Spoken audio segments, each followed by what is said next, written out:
Hey everybody, this is Mr. Hardcore Mode where nothing is easy. Good to see you all. Good to see you all. We have a public announcement. We're gonna apologize to Bioware. Yeah. I know. We're gonna have to apologize to Bioware. Good to see you all. Good to see you all. Snail, I know you came first. I saw it. Snail, I appreciate you. Thank you, thank you. Yep. We're gonna have to apologize to Bioware here in a second. Y'all have been bad. Every single one of you. Including me. That's just the way it is. Is this louder? I think this is louder. Why does it keep on changing with the volume? But it's good to see y'all. Good to see y'all. What did I miss? It's been 5 minutes of the stream.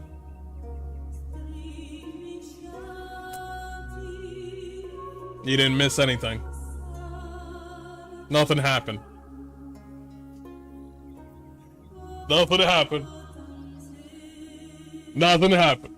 It's been 5 minutes. I usually wait 5 minutes, and then I start the stream. Nothing happened. It's good to see y'all. Good to see y'all. I'll put that right there. Hey, how y'all guys doing? We have a apology. You have to say to Bioware. You know what? That's fine. Okay, let me go ahead and set it up for everybody. I think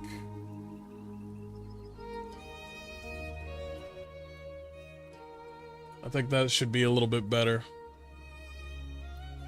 I think, right there around 40. Well, 40 is perfect. What's up, Mr. H in chat? Hope everyone's doing well. Hey, how you doing, man? How you doing? We're about to apologize to Bioware.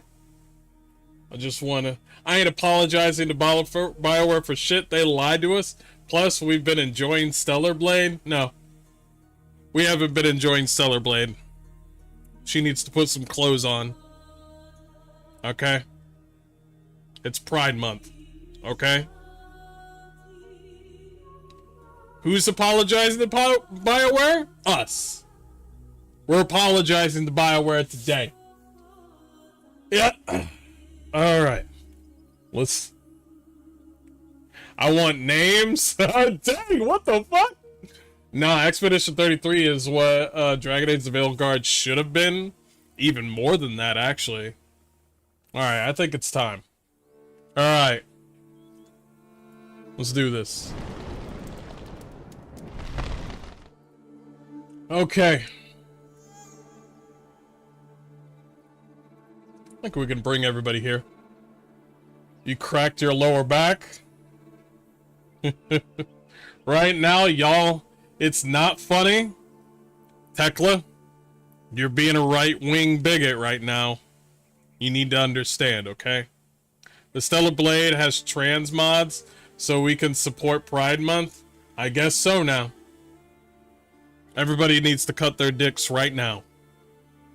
Okay? Alright, let's start this.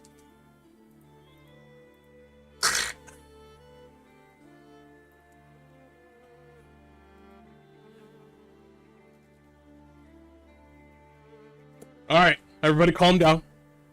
Calm down. We're gonna record this. Everybody settle down. Everybody, this is Mr. Hardcore Mode, where nothing is easy. Here to bring you another hard rant, but something a little bit more serious. It is time for us to apologize to Bioware. And this is coming straight from the gamer. The most prestigious of game journalists out there.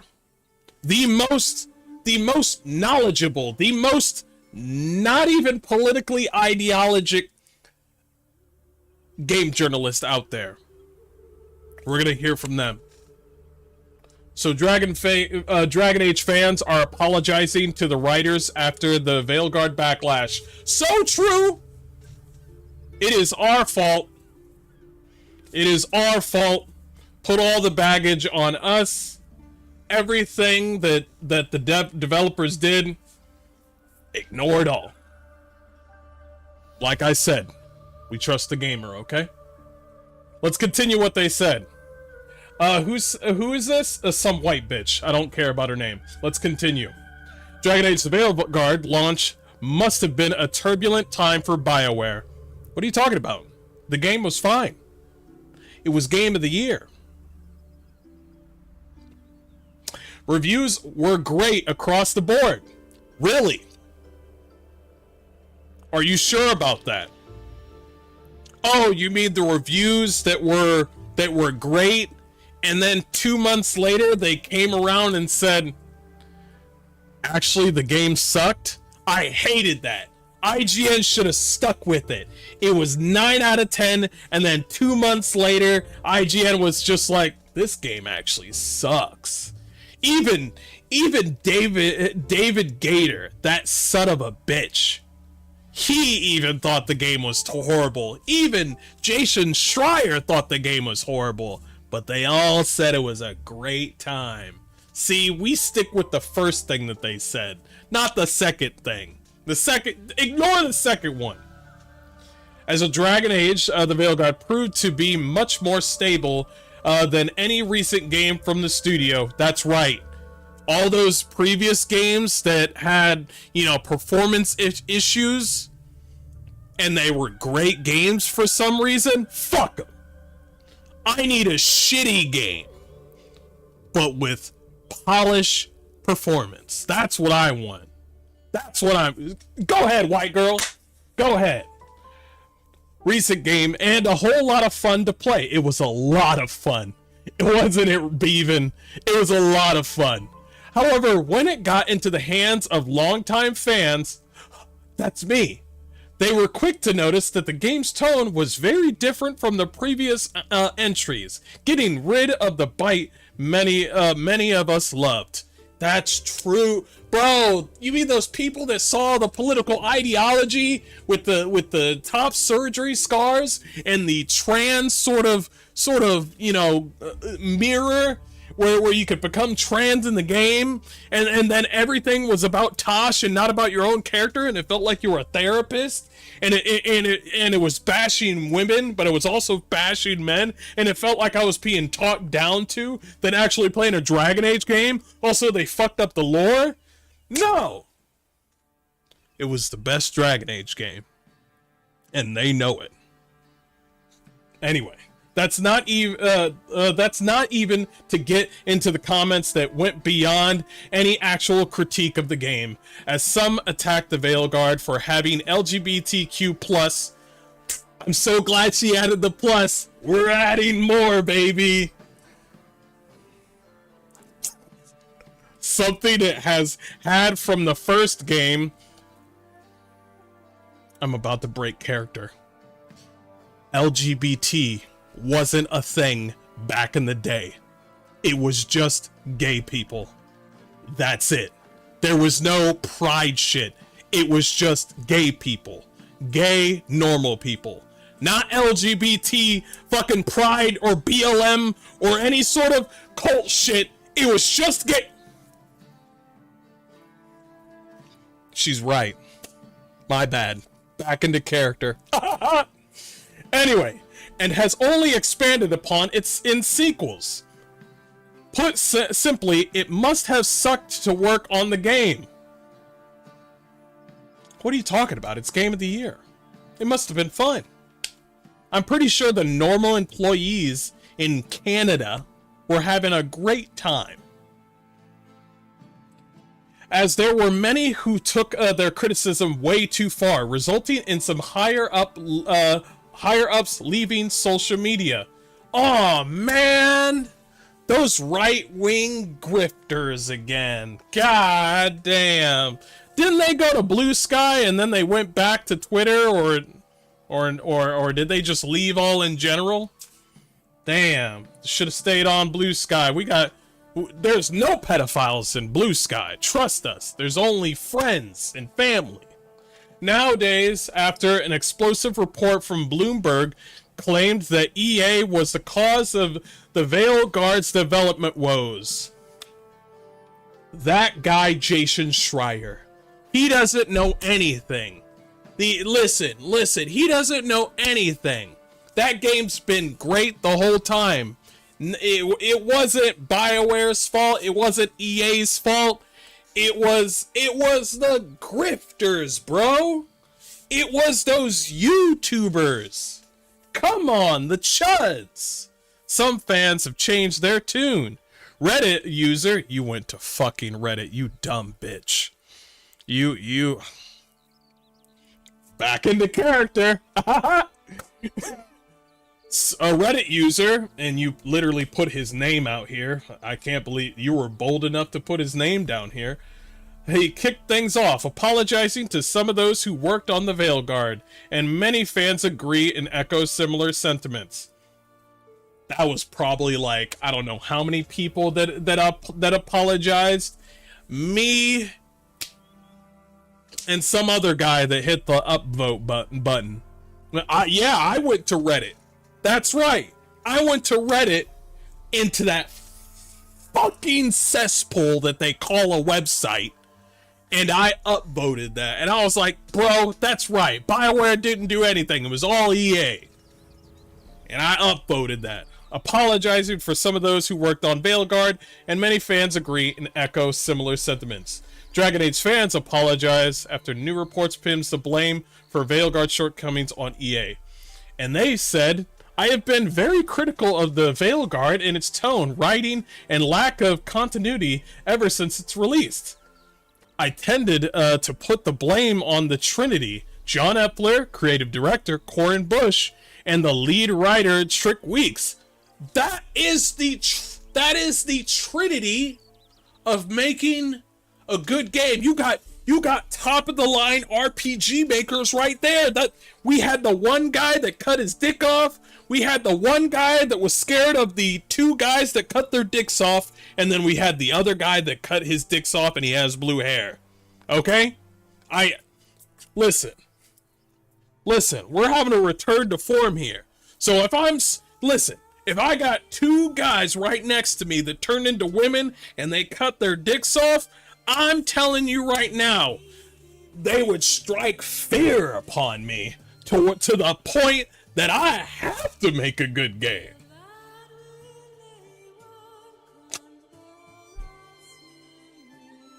Anyway, I assume that nobody cares about my thoughts, yet I want to acknowledge that me constantly blaming the Trinity pushed the idea that they were either the sole reason or one of the major reasons for the game's failure and the death of the franchise. He said the death of the franchise. Dragon Age is not over, bigot. It's not over. We're gonna have one in like the next 4 years. But now, I can safely assume that they tried their best with a bad deck of cards. That's right, it was EA's fault to put it, it was EA's fault to put multiplayer. When all they needed to do was just go up to EA and be like, we can't make multiplayer. And then EA would be like, how so? Well, we fucked it up with Anthem and Mass Effect, the multiplayer game. And then EA would be like, oh shit, you do suck at multiplayer games. Make a single player game. No, they didn't have that conversation. I know, because you know, we all know. Many others agree. Many others agree. You know how much many is? Blaming Bush for any of their wait, I'm sorry. I'm about to break character. What did you just say? Blaming Bush for any of that never made sense. What do you mean? You mean the dude that was talking about having sex with an old dude in the game? And then he said he went to fucking Tosh, and then she got naked, and then he started to blush and shit? You mean that guy? We shouldn't blame him for putting all that shit in the game? He literally was getting hard. Well, not hard. He wasn't getting hard. That can't happen anymore. He was literally blushing in that interview. He was blushing, saying, yo, I got with the old dude, and then I got with Tosh, and I was like, oh my. And I'm over here just like, why don't you get with a pretty girl in the game? Ah, that's right, there's no pretty girls. Why don't you get with a cool looking dude? Ah, there's no cool looking, badass looking dudes. I'm breaking it out of character, guys. This whole fucking shit is just a big ass talking point. She did not need to take this thing out. She is wasting her fucking time. She is this close to being replaced by fucking AI. This close. Layoffs and then AI is coming right up for this bitch. Are you fucking kidding me with this bullshit? Now, for the people that like Dragon Age the Veilguard or the Failguard, you're fucking weird. No. Oh, you thought I was gonna say something like, oh, well, you can like whatever you want. It's your decision. It's your freedom to enjoy whatever you want. Yeah. But you're fucking weird. You're probably one of the tiny reasons, very tiny, because you're a very you're the minority. I'm sorry, that's who you are now. You're the fucking minority. You're the weirdos that are on Reddit spewing like, oh, it's not Corrin's bush fault. Anyway, let me show you how many dicks I would put in fucking Dragon Age. Who would kiss who? And if you look at Dragon Age if you look at Dragon Age Reddit right now, it is nothing but Veilguard fucking gay shit, fucking Veilguard fucking. There is no lore shit. There is nobody talking about like, ooh, we have some good lore to talk about. No, it is all gay shit, trans surgery scars. That's all it is. And you know that little goofy little art that they like to do where it's kind of like the gumball art and shit. You know that little Tumblr art that they do where it's like the guy looks feminine and the women look masculine? Yeah, that kind of art all through that shit. Beautiful art, by the way. Y'all are gay. Okay? That's your whole. It is not the fact that you guys do gay shit. It's the fact that that's all you do. That's it. This is how we fucked up Dragon Age. Because that's all you think about and that's all you do. I could talk about titties and ass for 5 minutes. And then I can go back to talking about RPGs. I'm not gonna fucking do this whole like, let's talk about romance. And I'm just like, cool. Do you know the lore on the dwarves? No? You don't know the lore on the dwarves? What about the elves? I'll make it easy. You know anything about Ferelden? The Red Cliff? Do you know anything about the dwarves that stay under, in the deep roads? Do you know anything about them? No? No, you're all just fucking tourists that just like to be like, oh man, you know what? It's actually EA's fault. Go fuck yourself. We all know whose fault it is. Or maybe I'm wrong. Maybe I should do an apology. You know what? We'll do an apology right now. That's my bad. We'll do an apology right goddamn now. Who's apologizing? It's the weakest game in the series. The gameplay, plot, and companions all pales in comparison to the earlier entities, including Dragon Age 2. I would love nothing less than to retcon the whole Veilguard and the start of DA4 from scratch. Oh, many are apologizing. Bullshit. I'm not going back to the fucking Reddit. All I can tell you is nobody's apologizing.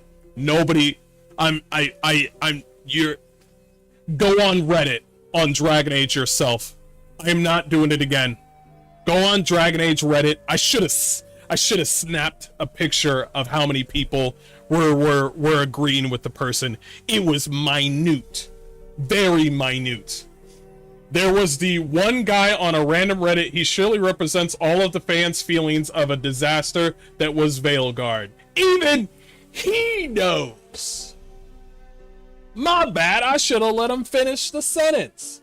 But anyway, since we're all just doing we're all apologizing. Let's do it right now. Let's do it right now. Drop this shit. Drop this shit. Okay. Nah. We're all apologizing. I'm going big mode. We're all apologizing, right? That's all we're doing.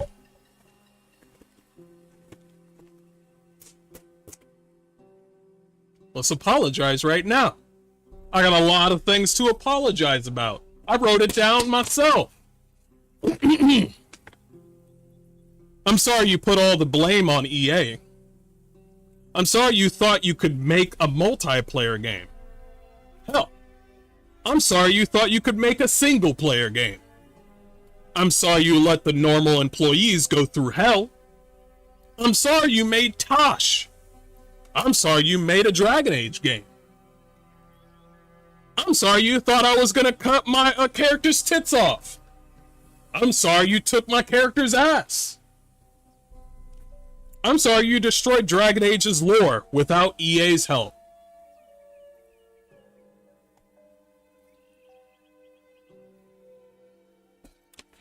I'm sorry you fucked up Dorian. That wasn't fucking Dorian at all. I'm sorry you killed Varric. That's right, spoilers all around. Who gives a fuck? I'm sorry you made flat combat with weak RPG elements. I'm sorry you can't write. I'm sorry you wasted 10 fucking years and a whole lot of money. That's right. EA's fault, right? It's EA's fault, right? I'm sorry EA gave you 10 fucking years and gave you a multitude of money. I am so sorry EA did that for you. I'm sorry you can't write. Did I put that shit on twice? Nah, I just said it twice. I just like saying it. I'm sorry you can't write. There, I said it a third time. I'm sorry you had zero leadership. Zero leadership. I'm sorry you got fired while Corin Bush gets a cushion job and you guys have to search for a new one. I'm sorry you used your ideology and forced it down our fucking throats. Hell, I'm sorry you think there's a third gender. I'm sorry you're Canadian. I'm sorry you think that Bioware did not kill Dragon Age. I'm sorry you think that YouTubers are responsible. I'm sorry you relied on Mark Dara for help. And last but not least, I'm sorry you think this is not all your fault. Because it is. It is all your fucking fault. Fucking out of here, bro. Get this shit out of here, bro. Let's see what chat has to say. Don't you want to drink coffee with Lucanus? Fuck no. That obvious, like, oh shit. Let's put a Mexicano in the game. Ooh, he likes coffee, eh? Yeah, you know how the Mexicano like coffee, right? Fucking racist ass shit. There's glazing, and then there's type of glaze. This type of glazing. Henkin says all of the 3 people that like the Failguard. Exactly. Hulk Mode says Mass Effect 5 is going to be in a big terrible because of the expanse from Owl, and Exodus will blow them out of the water. Abso-fucking-lutely. Absolutely. Did you see the characters in the Expanse trailer? There was not one ugly bitch in that whole fucking drawing. That concept art, I was like, there's a hot black chick. There was a hot redhead. I know how you bitches hate redheads in film and industry. And then there was a hot blonde woman. That was crazy. Hankin says the black and Asian elves with the Valislin that doesn't matter anymore. You know the Valislin that only the Dalish had. Doesn't matter anymore. Doesn't matter anymore. Why are we apologizing to Bioware? Bioware? Oh, we're not. We're just making jokes. But anyway, I'm going to leave the video right there. Leave a like, comment, subscribe. I can't believe that's the first time I've actually said leave a like and subscribe. But, yeah. That's my apology. Go fuck yourself, Bioware. And EA, since we're all just a happy family fucking up shit. I'm on the phone. We'll be right back. Alright, Craig. That's fine. I like how Craig tells us that. Like we're hanging out with him at his own house. Hey guys, welcome into my house. We got soda in the fridge. Enjoy it if you'd like. Good Lord. I can't believe that bitch said that. I can't believe they added that. Let's go back to that thing. Let's go back to it. You know what? As a matter of fact, I'll go ahead and upload it right now so you guys can watch it whenever you want. I'll do it right now.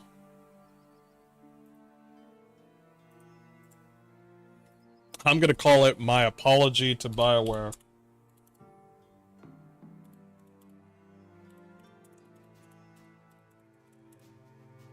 It's not going to be quite the apology that they want. But you know what?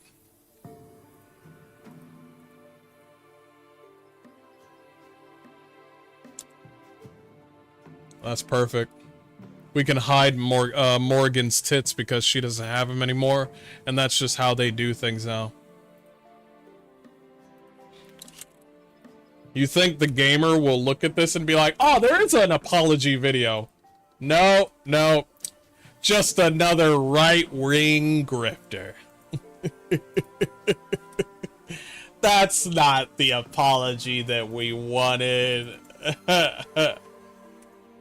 Already got my modded ending for Mass Effect 3 on PC, so I don't have to worry about Mass Effect 5. True, true, true, true, true. Nice. I think I got that mod.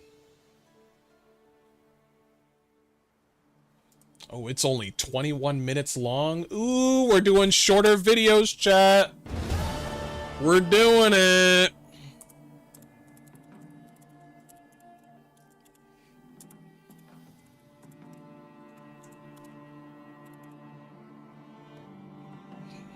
We're doing shorter videos.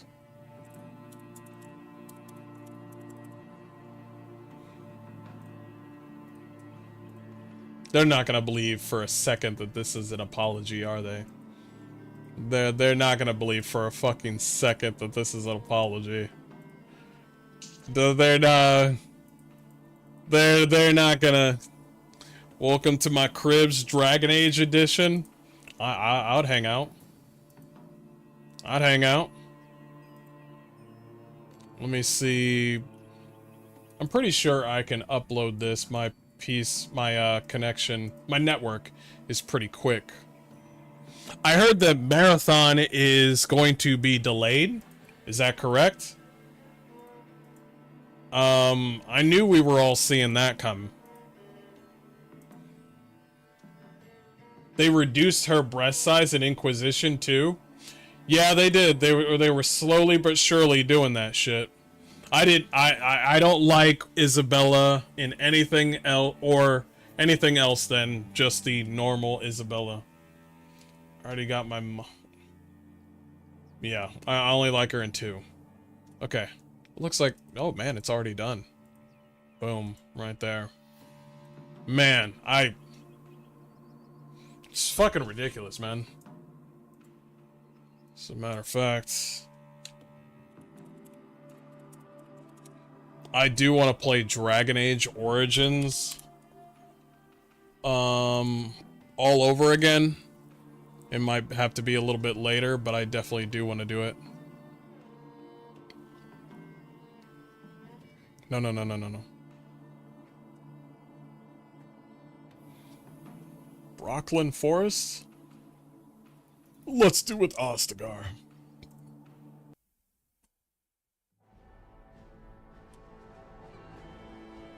Classic. We need Infamous Second Son.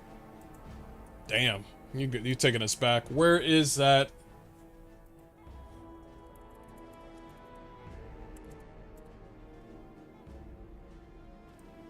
The leading source for gaming? My ass.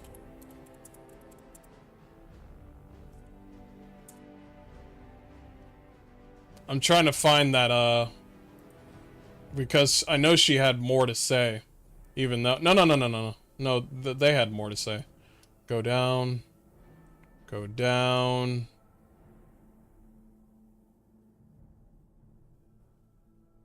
No. No.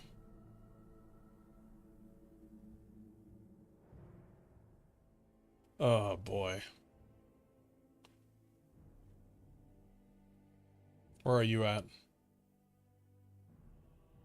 I really don't want to see this again. But we're gonna see it again anyway. There it is. Here's what we were looking at.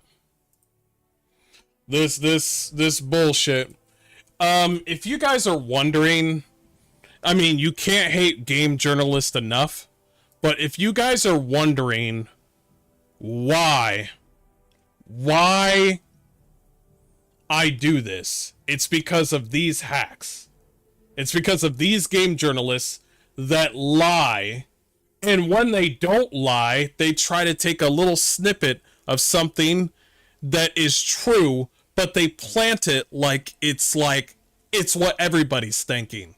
Like, for example, perfect example would be like a game journalist saying everybody likes Veilguard, which they did that. They did that where they said everybody likes Veilguard, and then it comes out to be like nobody likes Veilguard. Their numbers were dwindling from the get-go. Everybody was watching somebody play Veilguard more than actually playing the game. And then they come at you with this bullshit. And I gotta say, I'm always going to catch them on their bullshit. I do not want to go to The Gamer. I don't want to go to Inside Gaming, but I want to catch them on all their bullshit every single time, cause it's fucking it is bullshit. What happened to Veilguard is the same thing happened to D&D weirdo theater kids. Tumblr freaks took over her. Didn't more people get let go or they quit D&D? Like, just recently, I've been catching up on what Clownfish TV has been saying. I'm not really liking what that whole Daggerheart with Matt Mercer. And I heard that people were trying to do, like, go back to the old school sort of D&D. Wait, what was the old school D&D one called?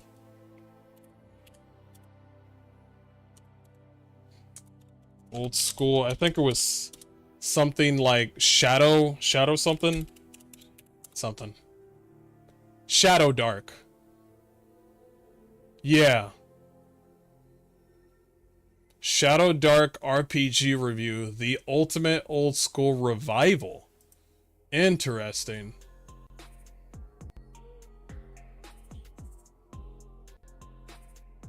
OSR meets modern gameplay. I'm willing to listen to this. Yep, a lot of people quit D&D. Yeah, I saw this video where Matt Mercer was like, you want to make your character in Daggerheart? That's cool. Like, it was so well made. It was a 4-minute video of how to make your character in Daggerheart, and the video was so well done. And then I caught it. I was like, why is there a pronouns section right there? What the hell is that? And I'm just like, no. No. No, thank you. We had more players coping for Failguard than actual people playing Failguard. Well, they're gonna have to wake up sooner or later. I'm playing Fear while watching this video. Ooh, that's a good one. You get some creepy woman chasing you down, and I'm like, oh no, the creepy woman is gonna get me. That is not how I was when I was a kid. I was scared as fuck. Now I'm a grown-ass man, and I'm just like, oh no. Whatever shall I do? Back then, I was scared as shit, though. Fuck that. I think they have... I enjoyed D&D 3.5 more than anything. I think that's what Shadow Dark is.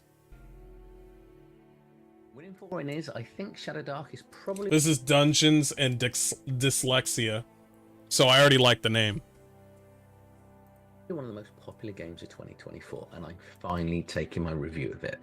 So this is the good, the bad, and the arty. So this is where I'll take a book from my shelf or a PDF that I own, and I'll look at what's good in the book, what's bad in the book, all the while going through all the art, and finally at the end we'll give the conclusion from a score from 1 to 10. So yeah, as I said, I'm now finally getting around to reviewing Shadow Dark. So let's just... Yeah, let's go ahead and let's change it to this. Yeah, this is a little bit better. Okay, let's continue. Not mess around. Let's just get straight into the review and the book. And we're going to start off, as ever, looking at the front cover. That's the front cover? Well, stop. Is that the front cover to Shadow Dark?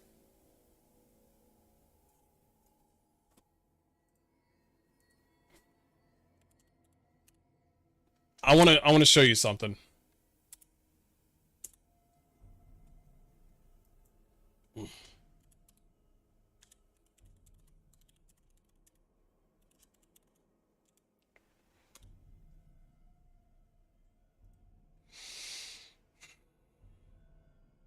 Unfortunately, Exodus is tied to Wizards of the Coast, but this is the best that they're doing. So, I like how they... Okay. So this is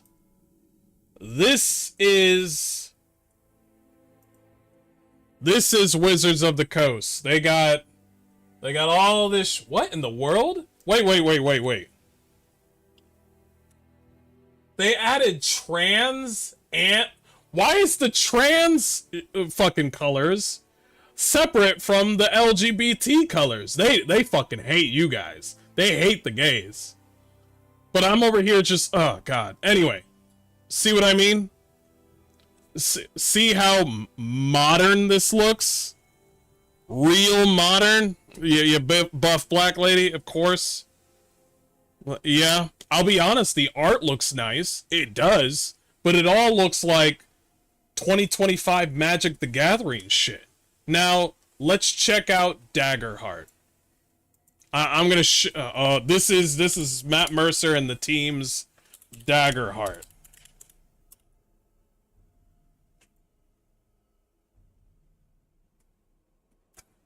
Like fucking God. This is Daggerheart. I mean, I'll be honest, the frog people kind of look cool. They got like an Asian lady. I mean, I don't even know what's the enemy here. Like, is the enemy the spider lady, or not the? You know what? There are no. Who's the bad guy? Who's the good guy? Got an Asian person up in here. I mean, it's so modern, so modern. That's the team, and I'm pretty sure they'll do just fine. That's their team. They'll do whatever they want, and that's fine. I can tell they really want to lower the amount of white men in any of these pictures. I'm like, there's a dragon person, and there's the god people, the godlikes. Ah, there's one white guy. No, I take that back. Wow, that's crazy. There's one white guy right there. My bad. I'll take that back. But anyway, there's modern. Like, this feels like League of Legends. This feels like modern, like, woke shit that they always put on. I'm pretty sure the orcs want to bake cookies and then, you know, fuck like a tiefling with a rubber dildo or something like that. And then we got fucking Shadow Dark. This is their first shit right here. And they said, fuck all that other color shit. Fuck all of that. I want to go back to the day that you had a giant great sword and all you had was fur boots and like fur around your waist and shit, and then you fight that guy. That's so fucking badass. As you can say, this is probably meant to be some sort of... I'm sorry, I did catch it. You should play The Altars. It's a good RPG game that just came out. I thought about it. We'll see. People like Matt Mercer ruin the hobby. They can't go back to original is because they don't like the original because it's problematic. That's weird because I thought Matt Mercer and Watts... Listen, Matt Mercer and Wizard of the Coast are literally the same type of people with the same ideology. The only difference is one of them is bad at business and one of them is kind of good with business. So Matt Mercer kind of wants to get rid of the red tape and then do their own woke shit, which is fine. And then there's Watsy that's been horrible across the board for the past few years. That's why their stock has been going down. And then there's that one. I'm missing all this D&D shit. Oh, is that Shadow Dark? It is. Hold it, you're going to see, because this is an old school rules-like game. It still uses D20. I would say it's very much influenced off 5th edition as we go through it. So you'll see this does look very sort of very much, but slightly alternative because it's got 2 eyes. But throughout the book, we're going to see this. I'm going to say off the top of my head, that's not off the top of my head. I'm convinced there is no colour in the book. I don't remember seeing any colour. So it's all black and white, giving that nice old school feel to it. Yeah. Starting off with the inside cover, I was talking to a friend yesterday about this, and I think all books should do this, where they utilize the inside cover for really useful tables or little bits of rules in here. So we've got a weapons table, armor. I like how easily they give you the information on this, because let's be honest, Matt Mercer and their team has a lot of money and a lot of backing. Watsy, even though they have really low stock, they have a lot of money and a lot of backing. But Shadow Dark, which doesn't go to any of the others, and they want to go back a few years, and they don't mesh with that sort of political ideology. Look at the simplicity of this whole thing, where it's just giving you the weapons, armor, chainmail, and of course you can like what you're seeing is not what you're just getting. You could homebrew this. There's always a room for homebrewing with any sort of D&D sort of like playbook. But like, I like the simplicity. They're not giving me like, oh, so you wanna be a bird guy. But what kind of bird do you want to be? Because are you going to be a firebird or an ice bird? And what lineage? What god? And I'm like, don't start me with that. Start me with the weapons and armor. Just give me a little bit of information. Do not just force all this information down my throat. So I like this. But difficulty class, so when we get into the rules, you'll see it's just a standard D20. Raven King says, woke shit always leads to death of an IP. True. Game. And where's Shamer? I don't know. Ability score he should be to here. it. And then you might have a couple of modifiers. So it gives you the morale rules, dying, distance. So you've got 3 distances in this: close, near, and far. And morale. Enemies who are reduced to half their number or half their hit points for a solo enemy flee if they fail a DC 15 wisdom check. That's pretty cool. Wait, is this darkest dungeon? Is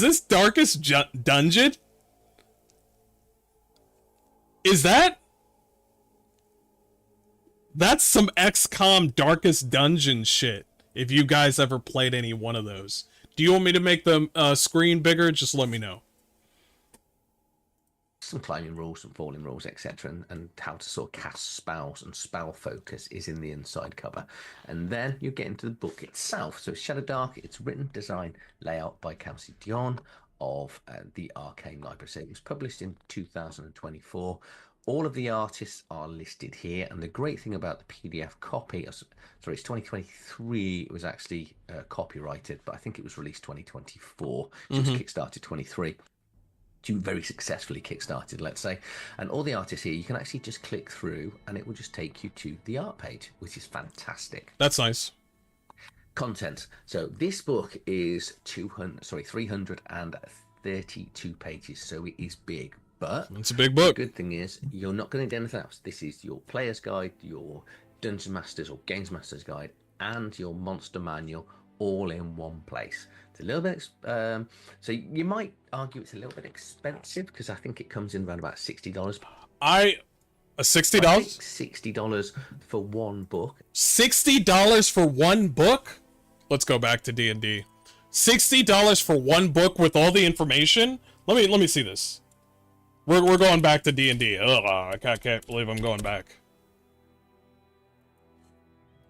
There it is.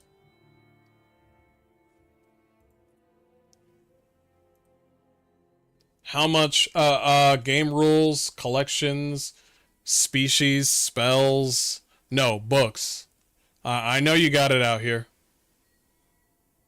Sources. See, they have a really nice sort of like who they may be fucking political ideology like fucking weirdos, but they know how to make a good website. It's a shame that I don't want any part of it. I'm trying to look at their book prices. That's all I'm trying to do. Marketplace. There we go. You're fine. You're fine. That book is $30, and it's not even the whole, everything that you need. You're gonna need a player's handbook. That's another $30 right there. So that's $30 for the Dungeon Master's Guide. That's $30 for the player's handbook. That's not even including shipping. I mean, I'm pretty sure there is a place with this close to your house. Another book that's $30. There's a digital rulebook bundle. Don't ever fucking touch that shit in your life. A lot of these books are 30 years old, but it's all split up. You see what I'm saying? Meanwhile, this thing, I might as well keep this up here. This thing is just like $60. Everything is here. Play the game. That's it. And the only book you need is nice and concise. I'm getting into goods and bads, so I'll leave that till the end. Okay, so let's just talk about the stats and facts of the book. Okay, so it's a 332 page book. Take you through the introduction, then you're straight into how to making characters, the magic system itself, how to play the game. You've then got a Games Master section, which takes you all the way through the role, balances, loads and loads of random tables to make random encounters. The monster manual, which is here, which I think what's that come in? There's 80 pages of monsters, and there's lots of monsters per page when we get to it. Yeah, there's like a bunch of also. I like that the fact that there's a monster manual right here. You don't have to buy another book for a monster manual. That's really good. Also, the fact that I want to see the treasure overview, because it looks like there's 269 to 276. It's quite a few pages. There should be more treasure. I'm just saying. And then the final things like treasure, magic items, etc., which will then conclude out the book. Yeah, it's all for 60. So let's get into the introduction and just start. The first piece of art, which just gives you a little bit of a background. And after we've got a cave or some sort of potential temple, something. So it's man-made. You know you're going on an adventure. I love the simplicity of this book. Don't you? I like how you can look at this and you can't tell whether or not you're about to watch Fire and Ice. You can't tell whether or not you're about to read a book on Conan the Barbarian. it feels like you're opening a book to an old Lord of the Rings book. It doesn't feel like, oh shit, we're gonna take you to magic and family and baking cookies and shit. I like that. In here. Basic introduction, sort of, it just kind of explains what role-playing here is on the left-hand side. Raven King says, what I was trying to say earlier was the reason because Drag Age and D&D have fallen so low is because corporate basically started hiring weirdo activists, theater kids, and Tumblr folks. I know. Especially with the person that's working, you know, the higher up with Wizard of the Coast right now. He said things that I did not like that was pertaining to Gary Gygax, saying some stuff where he was, you know, like, obviously Gary Gygax isn't with us anymore, but he was talking shit about him, and I'm just like, dude, he's fucking passed away. He's the reason you got the job, and you're gonna do that? And, you know, like a basic sort of encounter. Wheel of Time, didn't that get cancelled? It's a fantasy game where you and your companions delve into buried ruins, lost cities, spider-infested forests, and even some fearsome dragon lairs in search of gold and glory. And that just perfectly summarizes the game. This isn't a game where you are technically killing monsters, because you gain experience for collecting gold and items, not for killing things. Again, so it's a slightly different format for most games that you're going to play, because there are other games out there that it kind of drives you to kill things as opposed to collect and hoard, which very much has that old school feel to it, because the first edition of Dungeons and Dragons, I think second as well, was very much linked to gold. Interesting. Became experience. So the basics of the game. So it's based off of, let me hear what he said again. Games out there that it kind of drives you to kill things as opposed to collect and hoard, which very much has that old school feel. Okay, that's cool. So of course you can collect and hoard. Of course, if you want all the treasure in the game, you can try that. But I like that because it drives you to actually get better with your character. Like, you have to make risks in order to level up. So it's like you leveling up to do a quest. Okay, I'm pretty sure that's still in the game. You can level up when you do a quest and then you finish it. I'm pretty sure that's still a thing in Shadowdark. But the premise with this game is when you kill enemies, you get good XP. So that's a good thing. Instead, what if you did a mission and you didn't fight anybody, which I'm pretty sure Wizard of the Coast wants you to be friends with everybody. Like, be friends with the dragon and then level up 2 times or some shit. To it, because the first edition of Dungeons and Dragons, I think second as well, was very much linked to gold. Became question. I want to talk more about Wheel of Time, but not now. I want to talk about more Wizard of the Coast, or more D&D. But am I correct to assume that Wheel of Time on Amazon was nothing of what it is in the book? Am I correct? Answer down below. So the basics of the game. You've got a character. I am the games master. On a player's turn, you're going to get an action, and it sort of just says, well, you know, an example of an action is you're going to shoot something. Movement, you can move up to near, which will come onto the ranges. So with the 3 ranges as discussed, very, very simple this. And you can move roughly 30 feet. And a round is what your players would do. Actually, as a games master, you're going to be involved. I'll do better for you guys. Hold on.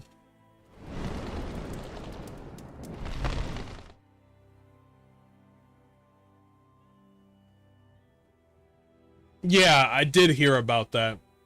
I did hear about that, Raven King. What a bunch of fucking bullshit. Nothing like the books? I thought so. Shadowdark was made by a lesbian? Well, but she seems cool. That's all I need. That's all I need. If a lesbian made this, we found the good lesbian. You know what I'm saying? In the round as well, because you're going to get to move or interact with the player characters. From a dice point of view, nicely explains D4 all the way up to D20. Statistics, these will all look familiar if you played 5th edition. Strength, Dex, Constitution, Intelligence, Wisdom, and Charisma. And then we've got the difficulty text. So it's just a D20 added then. Everything is really simplistic and easy to understand. To beat over a number. Be it so 9 all the way through to sort of 15, 20, depending on how difficult the task will be. The higher the number, the more difficult it will be for the players to achieve. And hit points, this game is like 5th edition. You've got a number of hit points which determines how much damage a player can take before they go unconscious or die. So straight into the player characters. So we've got 4 characters here, which will make sense once we get into full-on character creation. Character creation, very... God, that art is so fucking badass. Look at this, by the way. Look at this, by the way. I want you to see this.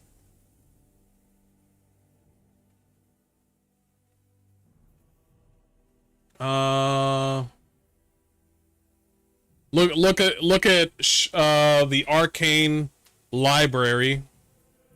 This is the people that did Shadow Dark. Look, everything's black and white. Like an old school feel. Look at the art. Oh my god, that art is so fucking good. Like, you can just put some random scratch marks at the top of this picture and shit. You could put some random scratch marks at the top, and you could call yourself the Corpse Breeders and be like...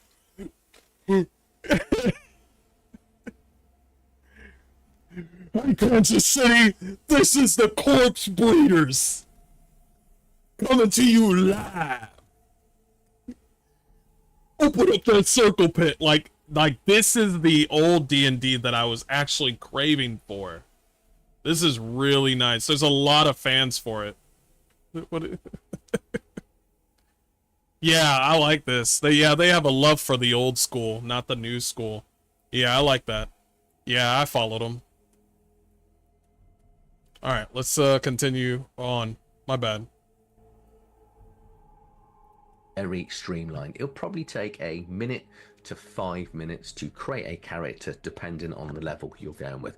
Nice, simple steps. You have the name, the ancestry, which is your culture or ancestral heritage, your class, which is your job, the level, either 0 or 1st. You can create higher level characters, but this is just to give you starting, the XP you start with, the alignment and deity, whether you are lawful, chaotic, or neutral, any sort of titles your character's got, any sort of background, your statistics, which then roll, which will give you a hit point, your AC, which is your difficulty to be hit, how many attacks that you get, or your attacks, any special talents you get. If you're a spellcaster, you're going to get to cast spells, and then your starting equipment, and you're done. That's it. It's that. I know it sounds... Oh my god, that's so simplistic and so nice. It's so clean. I like how they just said your character's job. It's not going like, I need you to pick for me. No, you pick the job. I'll be a butcher then. A butcher? That's cool. What's your ancestry? I'm pretty sure there's going to be like a heritage. And I'm pretty sure there's going to be like alignments, deities. Your character's cosmic link to the opposing forces of law and chaos, or balanced neutrality. I'm telling you right now, I always like that whole law of chaos, balance, good, neutrality, all that sort of stuff. I like that. I always like that. I just like it. It's quick, but you'll see once we get into it just how quick it's going to be. Basic game will give you 2 different types of characters, whether you have a 0 level or a 1st level character. Most campaigns, I'd imagine, you're going to start at 1st level, but this will allow you to start at 0 level, and you've just got less steps. So you just do your stats all the way through to starting gear, but what you're not doing is picking a... I didn't know you could do a 0 level. Occupation. if you are a 0 level character. We'll come on to that, how that works. It says here, go to page 39. And actually, that's got another hyperlink. So this will just click that and it will jump straight through it if you want to go to your 0 level ability, 0 level characters. 6 stats. Nice, very basic roll. Roll 3d6. Strength, dexterity, constitution, wisdom, charisma. You have got this option here where if none of your stats are 14 or higher, you can just re-roll another set. And then they just... Wisdom, cast priest spells, detect the hidden, recognize omens, important for priests. Interesting. Charisma, convinced creatures to be friendly or resist mental control. So resisting mental control is in the wisdom area. Has that always been a thing? I thought that would be a wisdom check, but for this one it's a charisma check. Hold your breath, resist poison, endure injury. That seems pretty easy. Correspond depending on the number you get. So if you roll 3d6 and they total up to a 12, you'd have a +1 modifier. So that +1 is added to your d20 and then you'll get whatever the total is. But you might have some sort of traits or magic weapons that might add to it. Sorry if I'm too loud. This game has got 6 ancestries. Dwarf, and each ancestry as well will have a language, their own language, plus a bonus language normally, unless you, I think it's the halfling and the humans get to pick an extra one. So you can be a goblin. Green, clever beings who thrive in dark, cramped places as fierce. They are telling you know the common and goblin languages. Keen senses, you can't be surprised. Are you sure? Goblins are easily surprisable. You sure about that? On being a goblin, I think goblins should be evil. I think if you're a half-orc or a goblin, like, you have to be steered towards evil. But that's just me. That's just me. Halflings don't, and then you'll have some sort of one special ability or talent. Am I running a campaign myself? No. I've actually never played D&D, like, in front of people or online or something like that. Just on video games. But this seems interesting, I might try it. Technically for a goblins, for your ancestry. So for example, the goblin here, so you're never going to be surprised. As a halfling, once per day you can become invisible for 3. Yeah, goblins are monsters. That's what I think. They're not supposed to be PCs. Yeah, that's what I believe. You can be started towards evil, but due to the fact that you're half human, you have the free will to resist that evil and be good. But what about Goblin, though? Like, the Goblin one is kind of... rounds. Then we've got 4 different classes in the game. Fighter, Priest, Thief, and Wizard. Fighters, you imagine, stand at the front, or with a sword, or archery, discern what you specialize. God, the art is so good. To be the healing sort of class. Thief, as it sounds, they're very good at sneaking and hiding, disguise, etc. And then the wizard cast is your sort of fireball, lightning bolt. Your caster class in here. This is actually really smart, since they're sort of a smaller bit of people, that they're going to start off with 4 classes. And I think later on they'll add more classes, more ancestries, more classes. So right now they're going to start off with 4. And why didn't you have Barbarian, by the way? Class has... If you're half monster, pages, you can. very simple. Okay. And one of those pages is actually some artwork. So it's actually down to 1 page. And it will just give you a brief description of the class itself, any weapons you've got, any armor, how many hit point you roll per level, and then a special ability. Let's say for the fighter here, we've got 3 special abilities. And every time you gain the level, so from 1st all the way up to 10th, well, depends on how far you go with this, you will just roll on the talent table. And if you roll the same one twice, you will get to add it again assuming you can. There are some talents in the game that it doesn't allow you to take multiple times, but it's as simple as that as you level up. If you want to go with the casting classes, so the priest or the wizard, you will also have this additional table here, which will just show you how many spells you get by level. Level is the level of the character, and then you've got spell tier, which is if you think from a 5th edition point of view, the tier is what they call the level of the spell. Yeah, okay. The level, yep. Which I like the separation here. So, for example, if you're a 7th level priest, I'll be honest, I like the fact that it's called a tier instead of a class. Yeah. You'd have 3 first levels, first 3 tier spells. They added extra classes already, so I'm just coming in late. Is that what you're saying? That's fine. We'll start here. Also, I should say 3 2nd tier spells, 2 3rd tier spells, and 1 4th tier spell. These are spells known, not spells casted. We'll get into casted, or the ability to cast, once we get to the spell rules. Okay, and that's. I wonder how magic works as well. Backgrounds, you will then just roll a random background, which will just give you a little bit of. It doesn't really give you a lot from a mechanical point of view, but just gives you an idea. You can allow players to pick it. Yeah, you can either pick, or you could probably homebrew something. The Banished, your people casted you out for supposed crimes. Jeweler, you can easily appraise value and authenticity. Barbarian, you left the Horde, but it never quite left you. Yeah! But just randomly roll. You've then got your 3 different alignments, so chaotic, lawful, and neutral. So you don't really believe in law and order, believe in law and order.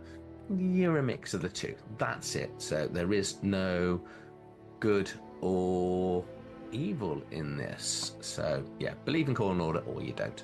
That's it. You do have gods. Obviously, priests are definitely going to have a deity they follow, but the rest eat. The Lost. 2 of the 9 are lost to the ages, their names expunged from history and memory, yet their whispered legend lives on in ancient texts and forgotten places. Ooh. Memnon.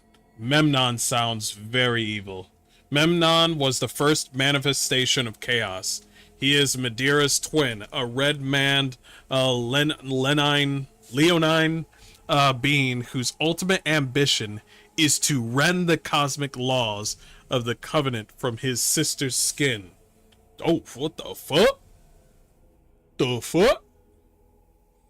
So, who's Madeira the Covenant? Madeira was the first manifestation of law. She carries every law of reality, a dictate called the Covenant, written on her skin in precise symbols. That's pretty dope. Who wants to fuck Madeira? Let's just say it. Let's just say it. It's really up to you. There's not a plethora of gods in this world. Keeps it nice and simple, and you've got a few, be them lawful, neutral, or chaotic gods. Titles.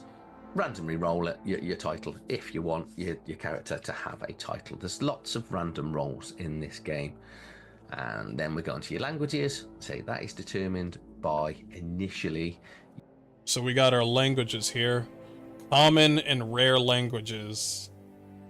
We got Goblin, the Merfolk, Sirens, Orcs, Lizard, the Reptilians, so we're lizard folk. That's cool.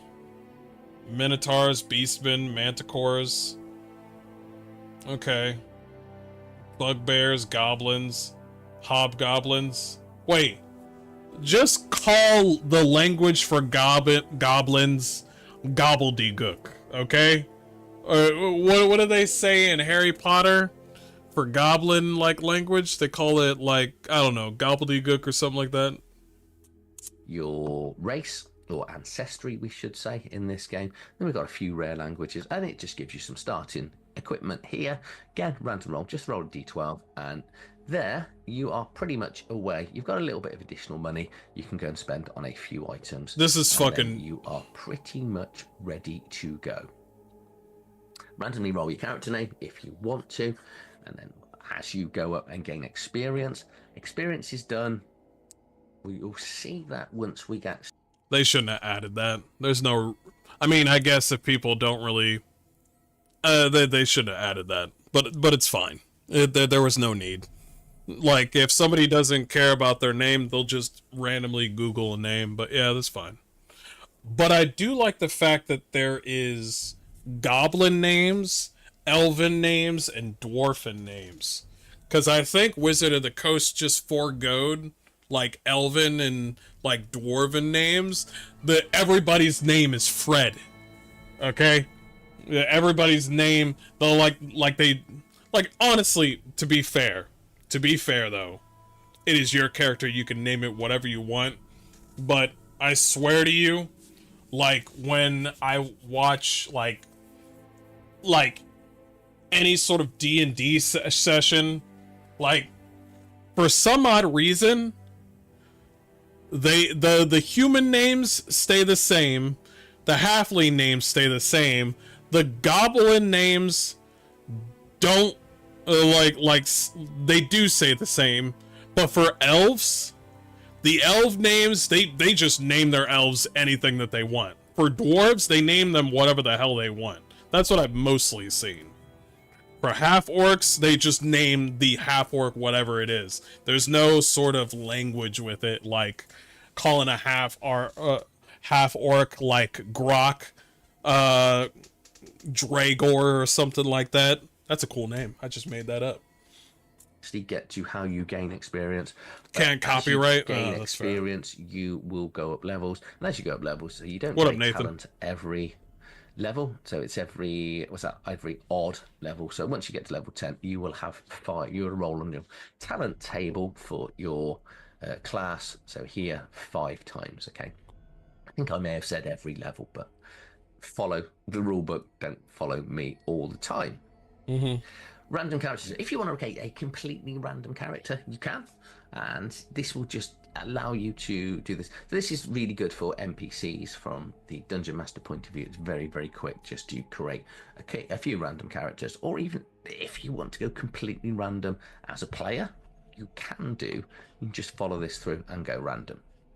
This art is so good. The end of character creation for first and tell me about magic. 0 level characters, and even say second, third level characters, you'll just use that same rule. So we're then straight into the magic rules. Spellcasting is dealt differently in this game. So wizards are, say we've got 2 different spellcasters, wizards and priests. So wizard, the magic is physical, complicated and volatile. Even the most learned mages tread carefully when reaching beyond the veiled grasp of arcane energies. The priest, the magical, is miraculous, sacred and instinctive. Priests who offend their gods might lose the ability to spellcast until they can undertake penance. Casting the spells, you just keep casting spells all day. Okay. That's interesting. So priest magic is emotional, and wizard magic is mathematical in a way. That's interesting. Assuming you pass your spell roll, there's no spell slots. There's no. There is a difficulty. There's no spell points to spend. So if you've got a fireball, you can cast a fireball every single. Swine Handler RPG had one artist who did all the art. It was great and consistent. It seems Shadow Dark is doing something similar. Yeah, it really does have like a certain aesthetic. Like look at the art for the Dark Crystal, or look at the art from old school D&D, and this is what you got. Round doing whatever damage, carnage that you want. You might go, that's a bit dangerous, isn't it? It is, but spellcasting comes with its own inherent dangers. Firstly, you need to pass the spell roll. So the difficulty for the spell roll is, if you're a wizard, you roll a d20 plus your intelligence modifier. A priest, a d20 plus your wisdom modifier. So priests are just sorcerers? Is a yes. 10 plus the tier level of the spell. Okay, so not the level of the spell, remember tier. So if the spell is a 3rd tier spell, you've got to roll a 13 or more. It's that simple. Keep rolling 13s or more, you will keep casting your spell.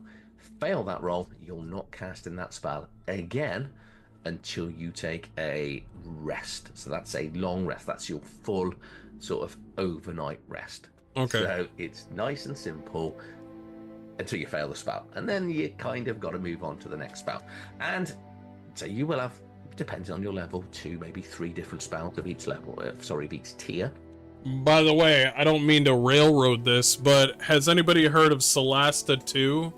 Like, Solasta, the Crown of the Magister came out, and it was tied towards old school D&D, but we got news that Solasta 2 is pointing towards doing 5e, which is kind of upsetting to a lot of people. Yeah, like, they just said it on... Well, they didn't just say it. Like, hold on, let me see if I can find it. Because I do like Solasta, I do. But, when they mentioned that they were... Yeah, 5.1 rule set. Let's see, they said it somewhere else too. Are you still curious about the Solasta 2 moving to the 2024 rule set? Confused about what it's all about? Don't worry, we got you. Well, we're not confused. We know that you're doing it. Like, that's it. I don't know what to tell you. Let me see what they say.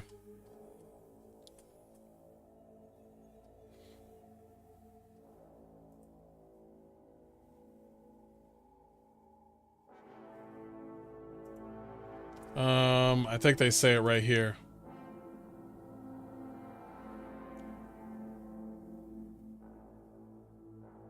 That person's a noob.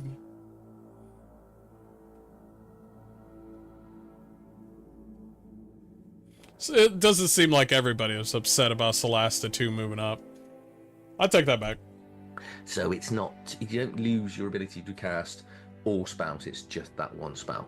You've also then got criticals on the spell roll. So if you roll a 20, you can effectively double something within the spell. So if it affects one person, you can affect 2 people. You can double the range, double the damage. It's up to you as to what you double. Critical fail is bad. Okay, so that's where you roll a 1. As a wizard, you will roll on the wizard mishap table, and depending on the tier of the spell, will make it worse potentially for your wizard. There's a mishap tier? Oh. It's fucking, there's a mishap with your magic. That is so interesting. What's this one? Mind Wound. You can't cast this spell again for a week. This is Darkest Dungeon. This is Darkest Dungeon. It's Darkest Dungeon, the D&D game. It's Darkest Dungeon. Yeah, this isn't wild magic. This is just magic in general. By the way, look at the bottom art right there. The bottom art just has you shooting magic at, like, orcs and shit. The way it is supposed to be. What you get. If you fail, if you critically fail on the priest, you cannot cast that spell again until you basically have a realistic penance for your god.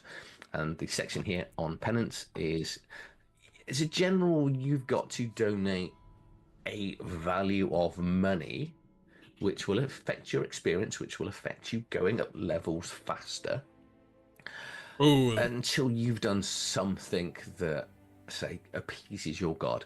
And what it does say here, that's kind of dicey. Gift that money to a party member, because I'm sure people will have tried that in playtesting. And if you give it to a party member, your god will look at you and go, "That's it, you're done. You will not cast that spell ever again." That is so interesting. You need to maybe come out of the tunnel. I like this. I like how dangerous they're doing things with the magic and stuff, so they can you are literally making this a hardcore set rule book or rule set for D&D that people that like, so by the way, I do not want them to change their rules.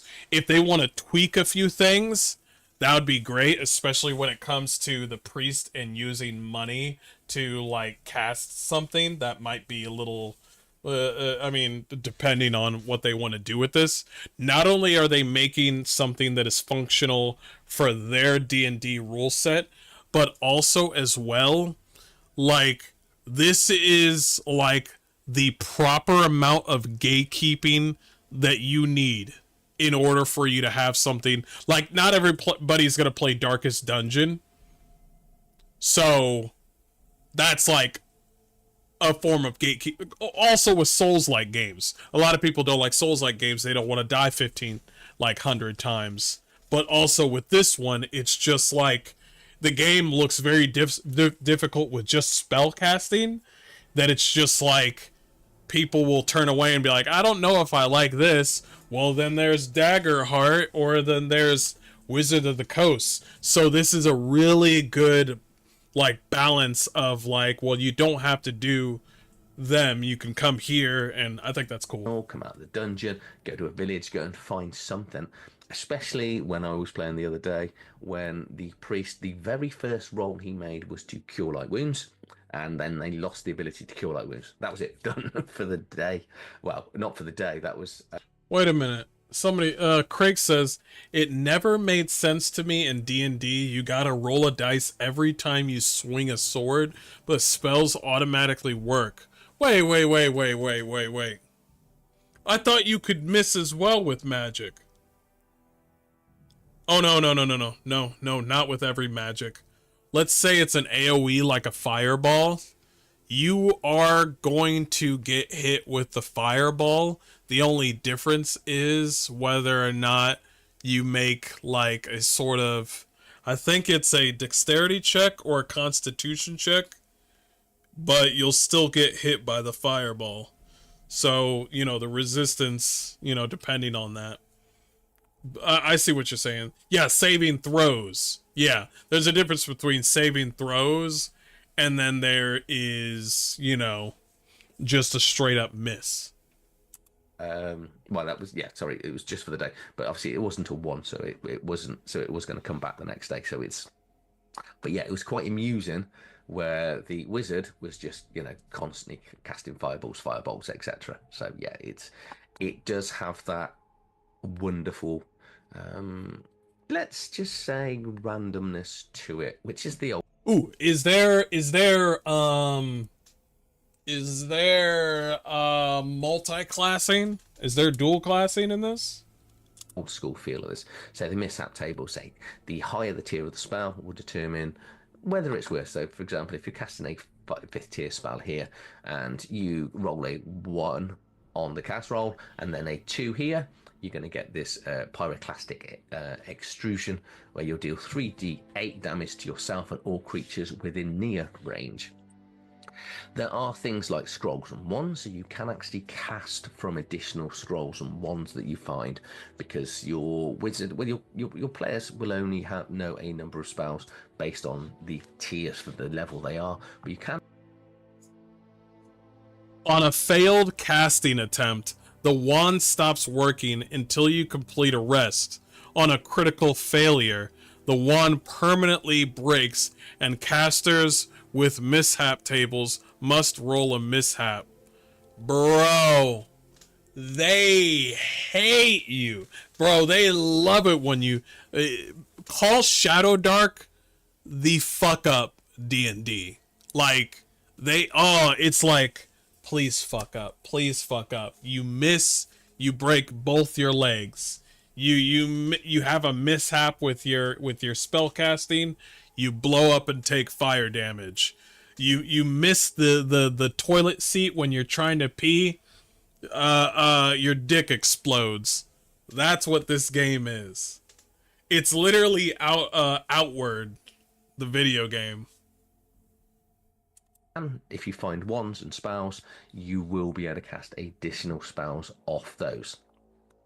Spell attributes. The spells are broken down into tiers. Yeah, So I hear you, this Hankins. is the priest spell list, and then we've got the wizard spell list. As you can see, wizards cast an awful lot. Acid Arrow, classic. Snail says spells can be avoided, but most can't. It also has a different way of aiming. With a sword, you need skill. A spell, you just need to see the person, but they have all sorts of ST against it. Okay, gotcha. Oh, saving throws against it. Craig says, if you look into the other indie RPGs, most of them are basically D&D hardcore mode. I guess this is what it is. Well, they potentially know an awful lot more spells, and each spell is broken down into the tier. Can I go back real quick? Question. Wizards of the Coast cannot take ownership of names of wizard spells. Is that correct? Because that would be fucking barbaric if that was fucking true. Because I see Dispel Magic, Fireball, Fly. I mean, you can't take the rights of Fireball or Fly. You can't take the rights of Polymorph. You can't take the rights of Hold Person. That's a good one right there. Hold Person. Everybody knows what Hold Person is. They can't do that, correct? Burning Hands, everybody knows what Burning Hands is. So they can't just be like, no, you can't have these spells. No, maybe I'm thinking too hard. Let's continue. Actually know an awful lot more. Sorry to keep rambling, but it's a direct response to modern D&D basically making every character an anime superhero by level 5. Very true. I think that's why I don't really care about honor mode for Baldur's Gate 3, because you really are good at level 5. More spells, and each spell is broken down into the tier ranking it is. The range, be that close, near, or far. The duration, how long the spell lasts. So if it's a ongoing spell, you will just keep casting that. You cast that spell concentration, once, and then at the start of every round, you will recast it to just keep it going. Wait, so there's not a concentration? Like, let's say I want to do a fire orb, and I want that orb to be getting close to the enemy. There's not a concentration thing with it the whole time, where I can turn off the concentration. I have to re it up or something.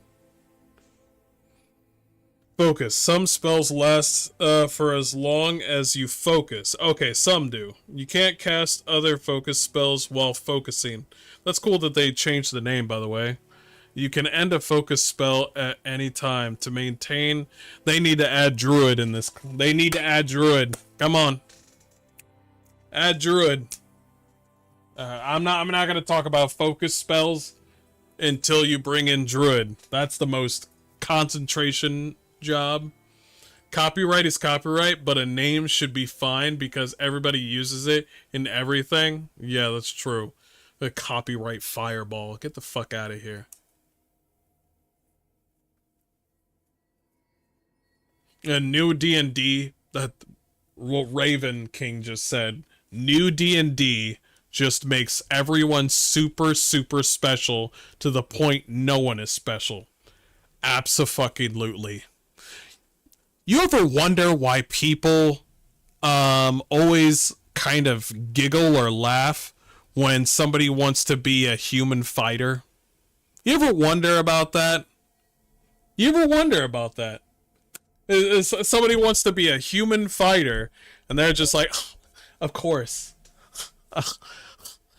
A human fighter? Not very creative. Fucking Reddit shit. And then you might have some sort of focus for the spell. I like human fighter. And overlapping spells, ongoing effects of the same spell on the same target do not combine. Okay, so I think it's the most powerful effect takes precedent. Yeah. Okay, so if you've got two people throwing in, or one person trying to cast more than one spell, only the you get looks playing human fighter effect will take place here. Not as you'd imagine, the priest is very much reliant on buffing, controlling, bit of area control here, healing, bringing people back from the dead, regrowing body parts. Bringing people back from the dead. The wizard is your sort of burning hands, charming person, invisibility, knock, levitate, the ability to like fireball. There's an ability called scrying. Interesting. Wait, the ability to teleport is all the way in tier 5? Well, no, there's misstep on tier 2. Never mind. Okay, there's misstep on tier 2. God, I'm a fucking nerd. Okay, guys. We're gonna end it here. I'm going to link to you Dungeons and Dyslexia. This is a really good video. I'm gonna leave him a like. I think I want to know more about this later. I'm gonna send it to you right now. Bada bing, bada boom. Your dude Slade outlived the druid and the wizard, though, bro. It's because they're trying to do. This is what I've noticed with magic users and the like. That with magic users and certain characters, there needs to be conditions for their stuff to work. However, the fighter comes ready off the get-go. Do you see what I'm saying? The fighter comes ready out the get-go. But the druid's like, well, I need space away from the enemy so I can do my ability. And, you know, I need range and all this stuff. So it's just like, I find it funny. I just find it funny. Please do more RPG lookovers. This was cool. I will do. Yeah, I do. I've been looking at this D&D stuff for a while. Clownfish Gaming has been keeping me up to date. So, yeah, we'll do this. We'll do this. Guys, I appreciate y'all being here. Yeah, we'll do shorter lookovers. That video was like an hour and 4 minutes. I wanted to stop the video every 5 seconds because I was like, wait, hold up. Because I would talk about it all day. But yeah, we'll do more of this later. I will end the stream right here. You all have a good day. We'll have more video games coming here real soon. I think we want to play. Tomorrow's my day off. We have, I think I want to do probably some more Stellar Blade with you. Maybe some Pillars of Eternity. But we also have a midnight stream that's going to happen where it's going to be my first time podcasting with a guest. So we're going to try that and see how that goes. Am I going to fuck up the podcast? Yep. It's going to happen. It's going to happen. Anyway, I will see you guys later. Thank you for stopping by. And y'all play some video games and have fun. Peace.